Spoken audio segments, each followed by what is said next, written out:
ನಮಸ್ಕಾರ ಎಲ್ಲರಿಗೂ. ನಾನಿವತ್ತು ಹೆಲ್ದಿ ರೆಸಿಪಿ ಸಬ್ಬಸಿಗೆ ಸೊಪ್ಪಿನ ಚಪಾತಿ ಹೆಂಗೆ ಮಾಡೋದನ್ನು ಹೇಳ್ಕೊಡ್ತೀನಿ.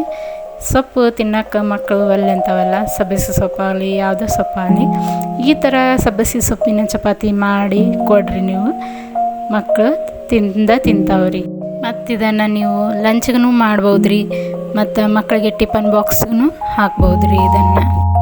ಇದು ಸಬ್ಬಸಿಗೆ ಸೊಪ್ಪಿನ ಚಪಾತಿ ಹೆಂಗೆ ಮಾಡೋದನ್ನು ಹೇಳ್ಕೊಡ್ತೀನಿ ರೀ. ನಾ ಇಲ್ಲಿ 2 ಕಪ್ ಗೋಧಿ ಹಿಟ್ಟು ತೊಗೊಂಡ್ರಿ. ರುಚಿಗೆ ಸ್ವಲ್ಪ ಉಪ್ಪು ಹಾಕಿ ನಾರ್ಮಲ್ ಹಿಟ್ಟು ಹೆಂಗೆ ಕಲಿಸ್ತೀವಿ ಅದರ ಹಂಗಾರಿ ಸ್ವಲ್ಪ ಗಟ್ಟಿ ಇರಲಿ ರೀ. ಹಿಟ್ಟು ನೆನೆಸಿ ಮುಚ್ಚಿ ಸೈಡ್ ಇಟ್ಬಿಡೋಣ ರೀ. 2 ಸ್ಪೂನು ತೊಗರಿಬೇಳೆ ನೆನೆ ಹಾಕಿನ್ರಿ. ನಾ ಇಲ್ಲಿ ಚಪಾತಿ ಒಳಗೆ ಹಾಕಕ್ಕೆ 1 ಗಡ್ಡೆ ಬೆಳ್ಳುಳ್ಳಿ ಸುಲಿದು ಜಜ್ಕೊಂಡು ಸೈಡ್ಗೆ ಇಟ್ಕೊಂಡೇನಿ ರೀ. ಸೊಪ್ಪೆಲ್ಲ ಕಟ್ ಮಾಡಿ ತೊಳೆದು ಇದನ್ನು ಸೈಡ್ಗೆ ಇಟ್ಕೊಂಡೇನಿ ರೀ. ನಾನು ಬೊಗಣೆನ ನಾನು ಇಲ್ಲಿ ಸ್ವಲ್ಪ ದೊಡ್ಡ ಸೈಜ ತೊಗೊಂಡೇನಿ ರೀ. ಚಪಾತಿ ಬೇಯಿಸೋಕೆ ಚಲೋ ಆಗುತ್ತೆ ರೀ. 1 ದೊಡ್ಡ ಸ್ಪೂನ್ ಎಣ್ಣೆ ಹಾಕೀನಿ ರೀ. ನಾನು ಜಜ್ಜಿದ್ದ ಬೆಳ್ಳುಳ್ಳಿ ಹಾಕೀನಿ. ಎಣ್ಣೆ ಕಾದೈತ್ರಿ. ಅದೆಲ್ಲ ಫ್ರೈ ಆಗಿಂದ ಸಬ್ಬಸಿಗೆ ಸೊಪ್ಪು ಕಟ್ ಮಾಡಿ ಇಟ್ಕೊಂಡಿದ್ದಲ್ಲ ಅದು ಸಬ್ಬಸಿಗೆ ಸೊಪ್ಪು ಹಾಕನ್ರಿ. ಎಣ್ಣೆ ಒಳಗೆಲ್ಲ ಫ್ರೈ ಮಾಡ್ಕೊಂಡ್ರಿ. ಅದೆಲ್ಲ ಸೊಪ್ಪೆಲ್ಲ ಅದ್ರಾಗ ಫ್ರೈ ಆಗ್ತಿರ್ತೈತೆ ರೀ. ಅದ್ರಾಗ ಒಂದು ಸ್ವಲ್ಪ ರುಚಿಗೆ ತಕ್ಕಷ್ಟು ಉಪ್ಪು, ಸ್ವಲ್ಪ ಅರಿಶಿನ, 2 ಸ್ಪೂನು ಖಾರ ಪುಡಿ ತೊಗೊಂಡೇನಿ ರೀ. ರುಚಿಗೆ ನೀವು ಖಾರ ಎಷ್ಟು ಬೇಕೋ ಅಷ್ಟು ಹಾಕೋರಿ ಅದ್ರಾಗ. ಅದೆಲ್ಲ ಎಣ್ಣೆ ಒಳಗೆ ಫ್ರೈ ಮಾಡ್ಕೊಂಡ್ರಿ. ಬೇಳೆ ನೆನೆ ಹಾಕಿದ್ವಲ್ರಿ ಅದನ್ನು ಹಾಕ್ಕೊಂಡ್ರಿ. ಅದ್ರಾಗ ಬೇಳೆ ನೆನೆ ಹಾಕಿದ್ದು ಅದು ಹಾಕಿ ಎಲ್ಲದನ್ನು ಎಣ್ಣೆ ಒಳಗೆ ಫ್ರೈ ಮಾಡ್ಕೊಂಡ್ರಿ. ಹಿಟ್ಟು ನೆನೆಸಿಟ್ಟಿದ್ವಲ್ಲ ಅವು ಸಣ್ಣ ಸಣ್ಣ ಉಂಡೆ ಮಾಡ್ಕೊಂಡು ನಾವು ನಾರ್ಮಲ್ ಚಪಾತಿ ಹೆಂಗೆ ಲಟ್ಟಿಸ್ತೀವಿ ಅದಕ್ಕಿಂತ ಸ್ವಲ್ಪ ದಪ್ಪ ಇರಲ್ಲ ರೀ.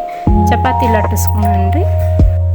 ಚಪಾತಿನ ಆದಷ್ಟು ಎಣ್ಣೆ ಹಚ್ಚಿ ಲಟ್ಟಿಸ್ಕೊಳ್ರಿ. ನಾ ಇಲ್ಲೇ ರೌಂಡ್ ಶೇಪಲ್ಲೇ ಕಟ್ ಮಾಡ್ಕೊಂಡು ಹೋಗ್ತೀನಿ ರೀ. ಒಂದು ವಾಟಿಗೆಯಲ್ಲಿ ನಿಮ್ಗೆ ಯಾವ ಶೇಪ್ ಬೇಕೋ ಆ ಶೇಪಲ್ಲಿ ಕಟ್ ಮಾಡ್ಕೊರಿ. ಕೊಂಡಿದ್ದ ಚಪಾತಿಯನ್ನು ನಾವು ಇಲ್ಲೇ ಸೊಪ್ಪು ಒಗ್ಗರಣೆ ಹಾಕಿದ್ವಲ್ಲ ಅದ್ರಾಗ ಹಾಕಿ ಫ್ರೈ ಮಾಡ್ಕೊಂಡಿದ್ರಿ. ಒಂದೊಂದು ಚಪಾತಿ ಹಾಕಿ ಮುಚ್ಚಿ ಒಂದು ಕಲ್ಲು ಏನಾರ ಇಟ್ಟು ಚಪಾತಿನ ಚಲೋ ತಂಗ ಬೇಯಿಸ್ಕೋಬೇಕ್ರಿ ಎಣ್ಣೆ ಒಳಗೆ. ಮತ್ತು ಇನ್ನೊಂದು ಚಪಾತಿ ಮಾಡಿ ಮತ್ತು ಅದೇ ರೀತಿ ನಾವು ಮಾಡಿ ಅದ್ರಾಗ ಹಾಕ್ಬೇಕ್ರಿ. ಚಪಾತಿನ ಸಣ್ಣ ಕಟ್ ಮಾಡಿ ಹಾಕ್ಬೇಕ್ರಿ.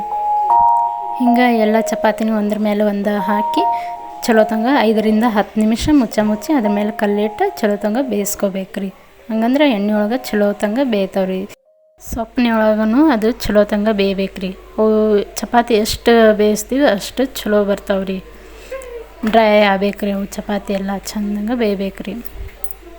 ನನ್ನ ಚಾನಲ್ನ ಇನ್ನೂ ಸಬ್ಸ್ಕ್ರೈಬ್ ಮಾಡಿಲ್ಲ ಅಂದ್ರೆ ಈಗ ಸಬ್ಸ್ಕ್ರೈಬ್ ಮಾಡ್ಕೊರಿ, ಲೈಕ್ ಮಾಡಿರಿ, ಶೇರ್ ಮಾಡಿರಿ, ಫಾಲೋ ಮಾಡೋದನ್ನು ಮರಿಬೇಡ್ರಿ. ಹಿಂಗೆ ರುಚಿಯಾದ ನಿಮ್ಗೆ ಹೊಸ ರೆಸಿಪಿನ ನಾನು ಹೇಳ್ಕೊಡ್ತೀನಿ ರೀ. ನಿಮ್ಗೆ ಈ ಥರ ನೀವು ಸಬ್ಬಸಿಗೆ ಸೊಪ್ಪಿನ ಚಪಾತಿ ಮಾಡಿ ನನಗೆ ಕಮೆಂಟ್ನೊಳಗೆ ಹೆಂಗಾಗಿತ್ತಂತಂದು ಹೇಳ್ರಿ.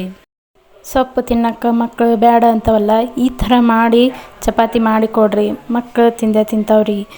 ಇದನ್ನು ನೀವು ಟಿಫನ್ ಬಾಕ್ಸ್ಗೆ ಲಂಚ್ಗೂ ಮಾಡ್ಬೋದ್ರಿ. ಹೆಲ್ದಿನೇ ಆಗುತ್ತೆ, ಟೇಸ್ಟಿನೇ ಆಗಿರುತ್ತೆ ರೀ. ಆರೋಗ್ಯಕ್ಕೆ ತುಂಬ ಒಳ್ಳೆಯದ್ರಿ. ಇದು ಸಬ್ಬಸಿಗೆ ಸೊಪ್ಪಿನ ಚಪಾತಿ ಮಾಡಿ ಕಮೆಂಟ್ನೊಳಗೆ ಹೆಂಗಾಯ್ತಂತ ಹೇಳೋದನ್ನು ಮರಿಬೇಡ್ರಿ. Thank you.